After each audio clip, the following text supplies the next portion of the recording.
નમસ્કાર દર્શક મિત્રો, આજે આપણે એક એવા દંપતીને મળવા માટે આવ્યા છે કે જેમને ત્યાં ઘણા વર્ષ પછી બાળકનો જન્મ થાય છે. મતલબ લગ્નના ઘણા બધા વર્ષ વીતી જાય છે અને પછી બાળકનો જન્મ થાય છે. તો આપણે એમના પરિચય સાથે જ જાણીશું કે એમને ત્યાં પરિણામ કેવી રીતના મળ્યું અને એમણે શું શું સારવાર કરાવી. તો સૌપ્રથમ તમારો પરિચય આપજો. શું નામ છે તમારું? મારું નામ પ્રતાપભાઈ. પૂરું નામ શું? પ્રતાપભાઈ મગનભાઈ ખાસિયા. હા, તમારું નામ? શકુંતલાબેન પ્રતાપભાઈ ખાસિયા. ઓકે. આ ગામ કયું? આંબાબારી. આંબાબારી. અને તાલુકો કયો? તાલુકો વાસદા, જિલ્લા નવસારી. ઓકે. હવે મને એ જણાવો કે તમારા લગ્ન કયા વર્ષે થયેલા હતા? મારે લગભગ 2010માં. 2010માં. હા. ઓકે. મતલબ આમ જોવા જઈએ તો લગભગ 15 વર્ષ જેવા થાય છે, બરાબર ને? હા. તો 15 વર્ષ પછી તમારે ત્યાં અત્યારે હાલમાં બાળક છે? હા. કેટલા મહિના થઈ ગયા? અને ચોથો માસ પૂરો થવા ગયો. ચોથો માસ પૂરો થવા આવ્યો. હા. તો દર્શક મિત્રો, આપણે ટૂંક સમયમાં બાળક પણ જોશું, બરાબર? અત્યારે રમી રહ્યું છે અને આપણે એને પણ જોશું. પણ મને એ જણાવો કે આ જે લગ્નના 15 વર્ષ થયા, તો આજે 15 વર્ષ પછી બાળક આવ્યું, એનો મતલબ એવો થાય કે તમે ક્યાંક ને ક્યાંક સારવાર કરાવી હશે, કોઈક ને કોઈક દવા કરાવી હશે અને રિઝલ્ટ મળ્યું છે, બરાબર? પણ એ વાત જાણવા પહેલાં મારે એ જાણવું છે કે તમે લગ્નના કેટલા વર્ષ પછી સારવાર ચાલુ કરી? મેં લગભગ 14 કે 15 ની આજુબાજુથી એની ટ્રીટમેન્ટ શરૂ કરી? ચાલુ કરેલી. હા, મતલબ લગ્નના 5 વર્ષ પછી તમે સારવારની શરૂઆત કરી દીધી, હા. બરાબર ને? હા. તો ક્યાં ક્યાં તમે સારવાર કરાવી? સૌથી પહેલા શું સારવાર કરાવી? તો પહેલા ભગત બોવા જ કરેલી અમે. અચ્છા. ભગત બોવામાં એમ તો 6 મહિના, કોઈ જગ્યાએ વરસ કાઢ્યો મને. અચ્છા. પણ કયા કયા વિસ્તારમાં ગયેલા? વિસ્તાર તો તોરણવેરા, આ બાજુ કુખણ નખી, પછી પેલું શું રે આહવા રોડ પર ખ્રિસ્તી વાળું. મતલબ કે વાંસદા તાલુકામાં જેટલા પણ તમને ભગત દેખાયા હોય એ બધા જ પાસે જે એવા? બધા એટલે આપણા બાજુ આ વિસ્તારમાં નજીક તો કોઈ બાકી જ નહીં મળે. અચ્છા. ત્યાં શું કહેતા હતા એ લોકો? કે થશે. થશે એમ? થશે. એક એક ભગત પાસે કેટલા સમય સુધી ગયા? અમને કીધું એમ જ કે વરસ 6 મહિના કાઢ્યા એ લોકો. અચ્છા. શું કહેતા હતા એ લોકો? મતલબ શું ખામી છે? એવું કઈ ખામીમાં તો કઈ નડતર છે એવું? આ છે ને તે છે, પણ હું વિશ્વાસ કરી. વિધિ ને એવું કરાવી. અચ્છા. તો કેટલો ખર્ચો કરી નાખ્યો હશે ભગત પાછળ જ? આમાં તો આમ અંદાજે તો નહીં કહી શકું. એક એક ભગત ઉપર કેટલો ખર્ચો થયો હશે અંદાજે? તો વધારે કેટલા પડે મને એમ ખ્યાલ તો નહીં આવે. અચ્છા. એક વિધિ કરે તો 3-3 હજાર તો નીકળી જ. એક વિધિ કરે એટલે 3000 નો ખર્ચો તો કમસે કમ થઈ જાય, બરાબર ને? તો એવી રીતના તમારો ખર્ચો ચાલતો જ હતો અને એક પછી એક ચાલુ જ હતો એમ. ચાલુ જ હતો ઉપાય એમ. પછી જ્યારે આપણે ભગતથી જો આ ઉપાય નહીં થાય તો પછી આપણે હોસ્પિટલ જઈએ, દવાખાના જઈએ. તો તમે એવું કોઈ જગ્યાએ ગયા ખરા? શરૂઆતમાં તો અમે ત્યાં સુરતમાં જ બતાવેલું. અચ્છા. ત્યાં શું કીધું ડોક્ટરે? ડોક્ટરી રિપોર્ટમાં તો એનો રિપોર્ટ લીધો, મારો રિપોર્ટ લીધો. રિપોર્ટમાં તો કઈ એની નહીં ખામી મળે, મારી ખામી નહીં મળે. અચ્છા. બંનેના રિપોર્ટ નોર્મલ? નોર્મલ. ઓકે. અને દવાઓ આપી હશે? દવા આપી ત્યાં સુધી પીધી. પીધી. પછી રિઝલ્ટ નહીં મળ્યું એટલે તમે બંધ કરી નાખ્યું. પછી કોઈ બીજી હોસ્પિટલમાં? પછી શ્રદ્ધામાં ગયેલા. શ્રદ્ધામાં એ જ ઓકે. Report normal normal. પણ રિઝલ્ટ મતલબ કે ડોક્ટર પોતાના પ્રયત્ન કર્યા, દવા આપી, પણ રિઝલ્ટ આપણને મળ્યું નહીં. ની એનામાં ખામી નહીં, મારામાં હા, કોઈ એની કોઈમાં ખામી નહીં, પણ રિઝલ્ટ મળ્યું નહીં. હવે પછી બીજું તમે જ્યારે આપણે વૈદની પણ ઘણા બધા દવા કરાવતા હોય તો એવું કોઈ તમે વૈદની દવા કે એવું કઈ કર્યું ખરું? ની હા કરેલી. હા. પણ એમાં હું સક્સેસ નહીં થયું એમ. અચ્છા. મતલબ એ દવા તમે કસેથી લાવેલા કે ઘરે કોઈ ઘર આવેલું? બેઠા આવેલા એમ. ઓકે. અહીંયા આવે આ બાજુ આવેલા તો પૂછતા ઘરે આવેલા એમ. અચ્છા. એમની પાસેથી દવા લીધી. કેટલી રૂપિયાની લીધેલી? એ 15 દિવસમાં ઓછામાં ઓછા 28 થી 30 દિવસની લીધેલી. મતલબ 15 દિવસમાં 28 થી 30,000 ની લીધી. 30,000 ની લીધેલી દવા. અચ્છા. એ એક સાથે લઈ આપી દીધા પૈસા કે કેવું એમ? ને એ છૂટક એક આજે આવ્યો અને થોડાક દિવસ પછી 5 દિવસ પર આવ્યો હોય, 5 દિવસથી 10 દિવસ ઉપર એવી રીતના ચાલતું હતું? એવું ચાલતું હતું એમ. બરાબર છે. ઓકે. પછી એ દવા બંધ કરી નાખી કે ચાલુ રાખી? એ દવા હતી ત્યાં સુધી મેં પીધી, હા. પણ પૂરી થઈ ગઈ પછી બંધ કરી દીધી. ઓકે. પછી? દવા વાળવા ધાક ધમકી આપે, આ લેવા પડે તે લે, એમ ખાડામાં પડ્યા જ કરે એમ. અચ્છા, મતલબ શું તમને ગભરાવતા હતા? બરાબર, એટલે કે એ તો ખાલી પૈસા કઢાવવા માટે કે આ દવા લેશો. મતલબ તમને કડવા અનુભવ ઘણા બધા થઈ ગયા, રિઝલ્ટ કોઈ જગ્યાએ મળતું હતું નહીં, અને જ્યારે આવું થાય તો કોઈ પણ વ્યક્તિ હતાશ થઈ જાય તો તમને શું થતું હતું? એમ નિરાશ થઈ જાય. મતલબ પછી પણ એવું તો નહીં હોય કે આપણા ઘરે કોઈ નહીં આવ્યું હોય, આવતું જ હોય, કોઈ જ્યોતિષ આવે, કોઈ બીજા સાધુ મહારાજ આવે, કોઈ બીજા મતલબ એટલે એના પાછળ અમારે ઘરે પાછા બી આવ્યા એમ હા. પરિવાર માટે. બરાબર અમે તો ના જ પાડી દીધી. બરાબર, એક વાર મેં કારણ કે આપણે કડવો અનુભવ થઈ ગયો છે. એકવાર વીતી ચૂકેલું છે, મેં કીધું હવે એક આમાં વાર- પડવાનું નહીં મળે એમ. બરાબર છે. મને આ બાજુ નાઈ બાજુની એક બેન હા આવી.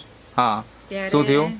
મને કે તારી કૂખ બાંધેલી છે. અચ્છા, તો એમ કે દોરો મંગાવ્યો અને કાચો દોરો ને હાથમાં ગાંઠ મારીને મુકાયો, પછી એમ સોડ એમ કે તો સોયડા. હા ત્યારે તે દોરાને ગાંઠ છૂટી ગઈ એટલે તારી કૂખ છૂટી ગઈ એટલે 2100 રૂપિયા લઈ ગઈ. અચ્છા, એમાં બી પરિણામ મળ્યું ખરું? કઈ નહીં, કઈ નથી મતલબ આવા તમને કડવા અનુભવ થતા હતા, થતા હતા. બરાબર ને? હા. હવે મને એ જણાવો કે અત્યારે તો આપણે તે બાળક છે અને તમે કીધું એ પ્રમાણે 4 મહિના થઈ ગયા, તો એ રિઝલ્ટ કેવી રીતે મળ્યું, કોને મળ્યા તમે, અને કઈ વસ્તુ વાપરી જેથી તમને રિઝલ્ટ મળ્યું? કારણ કે આજે તો તમે ખુશ છો, બરાબર ને?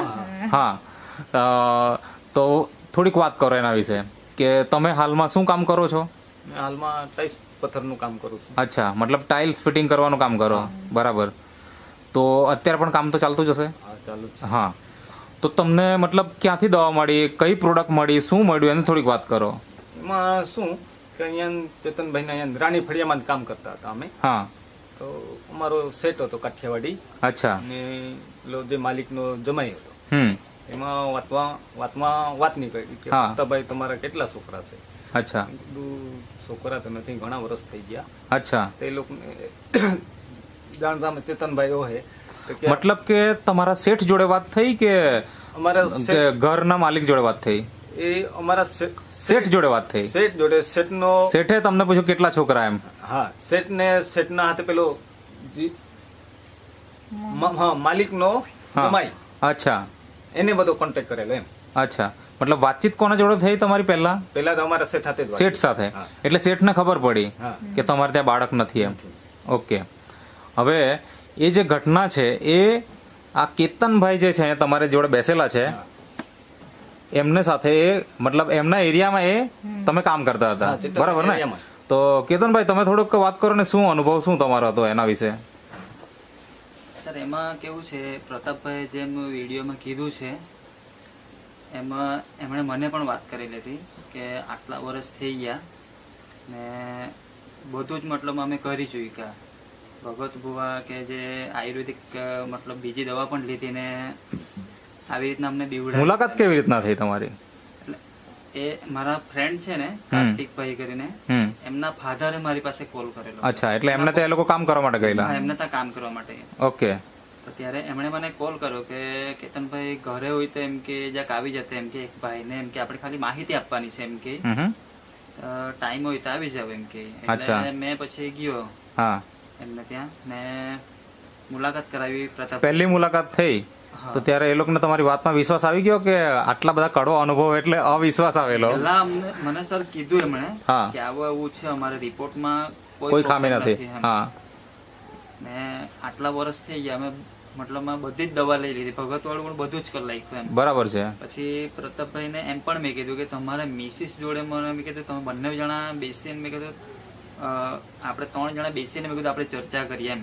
અચ્છા, કેમ કે હમણાં તમે ખાલી મારી પાસે જાણીને જોહો તો મિસિસ તો મને ખબર છે જે ના જ પાડે એમ. ખરી વાત. એમને તો કડવો અનુભવ થઈ જ ગયેલો હતો. બરાબર છે. એટલે આપણે 3 જણ બેસીને મેં કીધું ચર્ચા કરીએ, હા, પછી મેં કહ્યું આપણે આગળનું મેં કીધું પ્લાનિંગ કરીએ કેવી રીતના મતલબ દવા ચાલુ કરવાનું પ્લાનિંગ કરીએ એમ. અચ્છા, એટલે મુલાકાત થઈ, તમે ઘરે જ આવેલા? હા, ઘરે જ આવે, ઘરે જ આવે. ઘરે આવેલા, બરાબર. અને પછી તમારી વાતમાં વિશ્વાસ આવ્યો, હા પછી તરત ઓર્ડર કરી દીધો કે શું પ્રોબ્લેમ આવ્યો? ના, અઠવાડિયા પછી એમ. અઠવાડિયા. પહેલા તો સર કેવું કે મેં કાર્તિકભાઈ ને ત્યાં મેં ગયેલો હતો ને ત્યારે એમના જે સેટ હતા ને કોન્ટ્રાક્ટર, એમના સામે મેં એમને થોડીક માહિતી આપેલી જ હતી. હા ત્યારે એ પ્રતાપભાઈ મને એમ કીધેલું હતું કે પૈસાની પ્રોબ્લેમ છે હાલમાં, એમ કે અચ્છા. આપણે પછી લેવું એમ. બરાબર છે. એમના જે કોન્ટ્રાક્ટર હતા ને એમણે એમ કીધું કે હમણાં જ એમને આપી જ દેવ એમ, પૈસા Okay. મેં આપી દેવા એમ કે તમે Okay. કાલે ને કાલે એમને દવા આપી દેવ એમ. અચ્છા એટલે એ રીતનું એમણે કીધું, પણ તો પણ મેં એમના ઘરે માહિતી માટે અચ્છા આવેલો મતલબ હતો. કે એમના શેઠ એટલા સારા છે કે જેમણે કીધું કે ભાઈ એમને પૈસાની તકલીફ છે તો વાંધો નહીં, હું આપું, પણ એમને રિઝલ્ટ મળવું જોઈએ એમ. હા. બરાબર ને? પછી મુલાકાત થઈ અને તમે એમને પ્રોડક્ટ આપી. કઈ કઈ પ્રોડક્ટ આપી? પ્રોડક્ટમાં સર આ જે છે આપણે ટેબલ પર રાખી છે, આ ટેબલ પર રાખી છે નેચરામોર, પછી નેચરામોર આ બહેનો માટેનું છે, નેચરામોર વેનીલા જે ભાઈઓ માટે છે, પછી એની સાથે બીજું પહેલા મહિના માટે ઇઝી ડિટોક્સ આપી કે એવું કંઈ? આપેલી. અચ્છા, તો એ પેકેટ નથી અત્યારે. હા. ઓકે. ન્યુટ્રી લીવર છે, પછી મેન વેલનેસ અને વુમન વેલનેસ. મતલબ આ પ્રોડક્ટ જે નેટસફ કંપનીની પ્રોડક્ટ છે અને કંપની કોઈ દાવો નથી કરતી કે પ્રેગ્નન્સી માટેની પ્રોડક્ટ છે, પણ આ દંપતી આ વસ્તુ વાપરી અને આજે એમને ત્યાં બાળક છે. તો કેટલા મહિના વાપરી અને તમને રિઝલ્ટ પ્રેગ્નન્સીનું મળી ગયું? મારે 3 મહિના અમે 3 મહિનાની પહેલા લીધેલી, હા. પછી 3 મહિનાની લીધી, અચ્છા એટલે ચોથા મહિનામાં મારે રિઝલ્ટ મળ્યું. અચ્છા, મતલબ કે 3 મહિના વાપરી નાખી, હા. ચોથો મહિનો વાપરતા હતા, ચોથા મહિનામાં અઠવાડિયામાં જ જેવું મારું રિઝલ્ટ આવી ગયું એમ. બરાબર છે. તો 4 મહિના વાપરી અને રિઝલ્ટ મળી ગયું. તો મતલબ પહેલા જ્યારે તમે શરૂઆત કરેલી ત્યારે તમને વિશ્વાસ હતો કે અવિશ્વાસ હતો? એમ તો અમને વિશ્વાસ હતો, ઘણા બધા વિડીયો જોયા ચેતનભાઈના અચ્છા, કે લોકોનું એટલે ઘણા બધા વિડીયો જોઈને તમને વિશ્વાસ આવી ગયો. બરાબર ને? હા. તો દર્શક મિત્રો તમે જોઈ શકો છો કે આજે એમને અલગ અલગ કડવા અનુભવો પણ થયા અને ઘણા બધા રૂપિયા ખર્ચી નાખ્યા, છતાં પણ રિઝલ્ટ નહોતું મળ્યું. અને એમણે એક વખત આપણા ઘણા બધા વિડીયો જોયા, નેટસફ કંપનીના જે અમે વિડીયો શૂટિંગ કર્યા છે એવા ઘણા બધા દંપતીઓનો વિડીયો જોયા હશે અને એનાથી એમને એક ઉમ્મીદ જાગી કે ભાઈ આ વસ્તુ વાપરવાથી 100% રિઝલ્ટ મળશે. અને 4 મહિના વાપરે છે, ચોથા મહિના જ એ લોકોને રિઝલ્ટ મળી જાય છે. અને હાલમાં એમને ત્યાં 4 મહિનાનું બાળક છે. તો બાળકની ઘણી બધી વાત થઈ, તો આપણે હવે બાળક જોઈએ કે કેટલું તંદુરસ્ત બાળક છે અને 4 મહિનામાં કેવું દેખાય છે. તો લાવજો ને જરા બાળકને. તો આ દર્શક મિત્રો જોઈ શકો છો, એકદમ તંદુરસ્ત બાળક છે. બરાબર. અને બાળકમાં શું છે, મતલબ છોકરો છે કે છોકરી છે? છોકરો છે. છોકરો છે. અરે વાહ. શું નામ રાખ્યું? વિયાંશ. હા, વિયાંશ. વિયાંશ. અચ્છા, 4 મહિના પૂરા થઈ ગયા ને? નહીં પૂરા થઈ 4 મહિનામાં એક દિવસ એક કે બે અચ્છા, દિવસ બાદ. મતલબ કે આજે 29 તારીખ છે, કાલે 30 તારીખ, તો કાલે ચોથો મહિનો પૂરો થશે. ઓકે. હવે 4 મહિના દરમિયાન એમને કઈ તકલીફ આવી ખરી? ના ના એકદમ તંદુરસ્ત. તંદુરસ્ત. તો તમે જે આ પ્રોડક્ટ જે ખરી નેટસફ કંપનીની જે આપણે ટેબલ ઉપર રાખી છે, એ સવાર સાંજ 2 ટાઈમ વાપરતા? હા. હા બરાબર. જે રીતના કેતનભાઈ કીધું એ પ્રમાણે એમની સલાહના હિસાબે તમે રેગ્યુલર વાપરી અને આપણને આ રિઝલ્ટ આજે મળી ગયું છે. તો આજે